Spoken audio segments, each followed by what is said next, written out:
Hi hello നമസ്കാരം എല്ലാവർക്കും എൻ്റെ ചാനലിലേക്ക് സ്വാഗതം. അപ്പോൾ ഇന്ന് ഞാൻ വന്നിരിക്കുന്നത് ഒരു ഇൻഫോർമേറ്റീവ് വീഡിയോ ചെയ്യാനാണ്.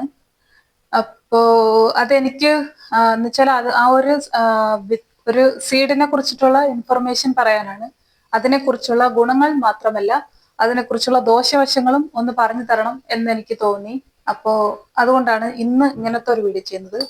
അപ്പോൾ നമ്മൾ വേറെ ഒന്നിനെയും കുറിച്ചിട്ടല്ല ഇന്നത്തെ വീഡിയോ. ഇന്ന് നമുക്ക് സൂര്യകാന്തിയുടെ സീഡില്ലേ, സൂര്യകാന്തിയുടെ വിത്ത്, അതിനെ കുറിച്ചിട്ടുള്ള വീഡിയോസ് ആണ്. അപ്പോ കാണാമല്ലോ, ഇതാണ് സംഭവം. ഈ ഒരു വിത്തിനെ കുറിച്ചിട്ടുള്ള വീഡിയോ ആണ് ഇന്ന് ഞാൻ പറയാൻ പോകുന്നത്. ഇത് കഴിച്ചാൽ ഉണ്ടാകുന്ന ഗുണങ്ങളും അത് അമിതമായാൽ ഉണ്ടാകുന്ന ദോഷങ്ങളെ കുറിച്ചിട്ടുമാണ് ഞാൻ ഇന്നത്തെ വീഡിയോയിലൂടെ സംസാരിക്കുന്നത്.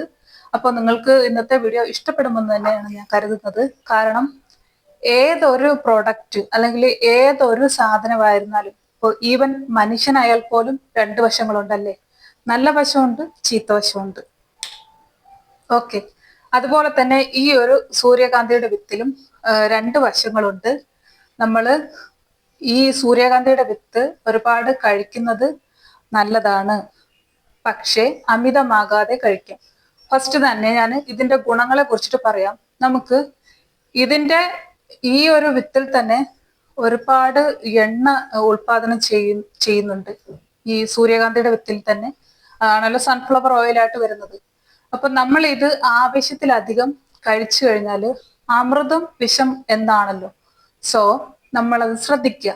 ഓക്കെ, ഇപ്പൊ നമ്മളിങ്ങനെ എന്ത് കിട്ടിയാലും ഇങ്ങനെ വലിച്ചു വാരി തിന്നുന്ന ഒരു ടൈപ്പ് ആകാതെ നമുക്ക് ആവശ്യം എന്താണോ അതറിഞ്ഞിട്ട് കഴിക്കാനായിട്ട് നോക്കുക. ഓക്കെ, അപ്പൊ ഞാൻ ഇതിനെ കുറിച്ചിട്ട് ഒരു വീഡിയോ ചെയ്യാൻ എന്നെ പ്രേരിപ്പിച്ചത് കാരണം ഞാൻ ഇതിനെ കുറിച്ചിട്ട് ഇത് ആഡ് ചെയ്തിട്ടുള്ള ഒരുപാട് ഡിഷസ് അപ്ലോഡ് ചെയ്തിട്ടുണ്ട് ചാനലില്. കാണാത്തവരാണെങ്കിൽ ഒന്ന് കണ്ടു നോക്കൂ. അപ്പൊ അതിനെ കുറിച്ച് എനിക്കൊന്ന് വിശദമായിട്ട് പറയണമെന്നുണ്ടായിരുന്നു. ഇത് കഴിക്കുന്നത് വഴി ഇമ്മ്യൂണിറ്റി പവർ വർദ്ധിപ്പിക്കാനും അതുപോലെ തന്നെ ശരീരത്തിലെ ചീത്ത കൊളസ്ട്രോള് മാറ്റാനും സഹായിക്കും. അതുപോലെ തന്നെ ഡയറ്റ് ചെയ്യുന്നവർക്കെല്ലാം വളരെ ആരോഗ്യമായിട്ടുള്ള നല്ലൊരു ഹെൽത്ത് തന്നെ ഇത് നൽകും. അതുപോലെ തന്നെ നമുക്ക് രാവിലെ എന്തെങ്കിലും ഒരു പുഡിങ്ങോ അല്ലെങ്കിൽ ഡ്രിങ്കോ ആയിട്ടൊക്കെ രാവിലെ കഴിക്കുമ്പോൾ അതിനകത്ത് ഈ സീഡ് ഇട്ടിട്ട് കഴിക്കാം. സാലഡിനകത്ത് ഇട്ടിട്ട് കഴിക്കാം. ഫുഡ് നമുക്ക് എന്താണ് ഫുഡ് ഇഷ്ടം എന്ന് വെച്ചാൽ ചോറും കറിയല്ല, മറ്റ് നോൺ വെജ് ആയിട്ടുള്ള സംഭവങ്ങൾ അതിനകത്തൊക്കെ ഇട്ടിട്ട് കഴിക്കാം. അപ്പോൾ നമ്മൾ കഴിക്കുമ്പോൾ ശ്രദ്ധിക്കേണ്ട കാര്യം എന്ന് വെച്ചാൽ അളവിൽ കൂടാതെ കഴിക്കാനായിട്ട് നോക്കുക. എന്ന് വെച്ചാൽ ഇപ്പൊ ഏകദേശം പറഞ്ഞു കഴിഞ്ഞാല് ഒരു അരക്കൈ അളവില്, അരക്കൈ എന്ന് പറയുമ്പോൾ ഒരു പിടി അങ്ങനെയല്ല, ഒരു പിടി നമ്മൾ ഞാനിപ്പോ കാണിച്ചിരിക്കുന്നത് വന്നിട്ട് തോടോട് കൂടിയതാണ്. ഞാൻ ഈ തോടോട് കൂടിയത് കാണിക്കുമ്പോൾ ഒരു പിടി നമ്മൾ എടുത്തിട്ട് അത് പൊളിക്കുവാണെങ്കിൽ ഒരു ശകലേ കാണത്തുള്ളൂ. മീൻസ് ഒരു 5 ഗ്രാം ഒക്കെ വല്ലത് കിട്ടത്തേ ഉള്ളൂ. അപ്പോൾ ഒരു 5 ഗ്രാം ഒക്കെ നമ്മൾ കഴിക്കുന്നതുകൊണ്ട് ഒരു കുഴപ്പമില്ല. അപ്പോൾ എല്ലാ ദിവസവും ഇത് ഉൾപ്പെടുത്തുന്ന നമ്മളുടെ ശരീരത്തില് ഈ ഒരു സൂര്യകാന്തിയുടെ വിത്ത് കഴിക്കുന്നതുകൊണ്ട് യാതൊരു പ്രശ്നം വരത്തില്ല. പിന്നെ ഈ 5 ഗ്രാം കഴിക്കുന്നത് കൊണ്ട് നമുക്ക് യാതൊരുവിധ ആപത്തും ഒന്നും ഉണ്ടാവത്തില്ല. അതുപോലെ തന്നെ ഇതിപ്പം omega-3 ആന്റി ഓക്സിഡന്റ് ഒക്കെ അടങ്ങിയിട്ടുള്ള ഒരുപാട് ഗുണങ്ങളുള്ള ഒരു വിത്ത് തന്നെയാണിത്. പക്ഷെ അതിന്റെ ദോഷവശം എന്താന്ന് വെച്ചാല് ഇത് നമ്മൾ ഓവറായിട്ട് കഴിക്കും. എന്ന് വെച്ചാൽ ചിലപ്പോൾ അതിന്റെ ടേസ്റ്റ് ഇഷ്ടപ്പെട്ടിട്ട് നമ്മൾ ഓവറായിട്ട് കഴിക്കുമ്പോൾ ഉണ്ടാവുന്ന ദോഷങ്ങൾ എന്താന്ന് വെച്ചാൽ അമിതമായിട്ട് കൊളസ്ട്രോൾ ഉണ്ടാവും. അപ്പൊ ഞാൻ നേരത്തെ പറഞ്ഞു കൊളസ്ട്രോൾ ശുദ്ധീകരിക്കും, നല്ല കൊളസ്ട്രോൾ തരുമെന്ന്.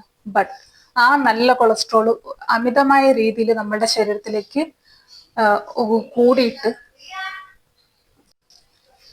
അപ്പോൾ ഞാൻ പറഞ്ഞു നിർത്തിയത്, ഇത് അമിതമായിട്ട് നമ്മൾ കഴിക്കുന്നത് വഴി നമുക്ക് ഒരുപാട് കൊളസ്ട്രോൾ കൂടുകയും നമുക്ക് അമിതമായിട്ട് വണ്ണം ഉണ്ടാവുകയും ചെയ്യും. ആ സമയത്ത് നമ്മൾ ഡയറ്റ് ചെയ്യുന്ന സമയത്ത് കുറച്ചാണ് എടുത്ത് ഉപയോഗിക്കുന്നെങ്കിൽ നമുക്ക് നല്ല കൊളസ്ട്രോൾ ഉണ്ടാവുകയും ആരോഗ്യം ഉണ്ടാവുകയും അതുപോലെ തന്നെ നമുക്ക് omega-3 നമ്മളുടെ ശരീരത്തിൽ ഉണ്ടാവുകയും ആവശ്യത്തിനുള്ള കൊഴുപ്പ് മാത്രം, നല്ല കൊഴുപ്പ് മാത്രം നമ്മുടെ ശരീരത്തിൽ അവശേഷിക്കുകയും ചെയ്യും. അതുപോലെ തന്നെ മോശവശം എന്ന് പറയുമ്പോൾ അമിതമായിട്ട് വണ്ണം കൂടുക മാത്രമല്ല, നമുക്ക് എന്താ പറയട്ടെ, നമ്മുടെ വയറ്റിൽ നിന്ന് പോകാനൊക്കെ ഭയങ്കരമായിട്ട് ബുദ്ധിമുട്ട് നേരിടും. അങ്ങനെ ഒരുപാട് ആൾക്കാരെയൊക്കെ എനിക്കറിയാം. അതുകൊണ്ടാണ് ഞാൻ പറയുന്നത്. അപ്പോൾ വയറ്റിൽ നിന്നൊക്കെ പോകാനായിട്ട് ഭയങ്കര ബുദ്ധിമുട്ടാകും ഇത് ഒരുപാട് കഴിച്ചു കഴിഞ്ഞാൽ. ആവശ്യത്തിന് മാത്രം, ഇപ്പൊ എന്ത് തന്നെ ആയാലും നമ്മൾ ആവശ്യത്തിന് മാത്രമാണ് യൂസ് ചെയ്യുന്നതെങ്കിൽ, അനാവശ്യമായിട്ട് യൂസ് ചെയ്തില്ല എങ്കിൽ നമുക്ക് അതിന്റെ ഗുണങ്ങൾ മാത്രമേ കിട്ടത്തുള്ളൂ. സോ എല്ലാവരും ഇതൊന്ന് ശ്രദ്ധിക്കാം. നിങ്ങൾ സൂര്യകാന്തിയുടെ വിത്ത് യൂസ് ചെയ്യുന്ന ആൾക്കാരാണെങ്കിൽ അത് നിങ്ങളൊന്ന് ശ്രദ്ധിക്കുക കേട്ടോ. ഏതൊരു സംഭവമായാലും, ഏതൊരു സാധനമായാലും, ഫുഡായാലും, ഈവൻ ഡ്രിങ്ക് ആയാലും, എല്ലാത്തിനും ഒരു പരിധിയുണ്ട്. ആ ഒരു പരിധി വിട്ടിട്ട് നമ്മൾ ഒന്നും യൂസ് ചെയ്യാൻ പാടില്ല. ഓക്കെ, അപ്പോൾ നിങ്ങൾക്ക് ഈ ഒരു വീഡിയോ ഉപകാരപ്രദമായി എന്ന് തന്നെ ഞാൻ വിചാരിക്കുന്നു. എല്ലാവർക്കും ഈ വീഡിയോ ഇഷ്ടപ്പെട്ടെങ്കിൽ പ്ലീസ് ദയവായി ഒന്ന് നിങ്ങൾ സബ്സ്ക്രൈബ് ചെയ്ത് സപ്പോർട്ട് ചെയ്യുക. അതുപോലെ തന്നെ ബെല്ലൈക്കൺ ഓൾ എന്ന ഓപ്ഷൻ തിരഞ്ഞെടുക്കുക. അതുപോലെ ലൈക്ക് അടിക്കുക. നിങ്ങളുടെ കമന്റ് എന്ത് തന്നെയായാലും നിങ്ങൾ ഇവിടെ കമന്റ് ബോക്സിൽ അറിയിക്കേണ്ടതാണ്. നിങ്ങളുടെ സംശയങ്ങൾക്കുള്ള മറുപടി എന്നാൽ ആകുന്ന വിധം ഞാൻ ക്ലിയർ ചെയ്ത് തരുന്നതായിരിക്കും. അപ്പോൾ bye bye bye all. Thank you for watching.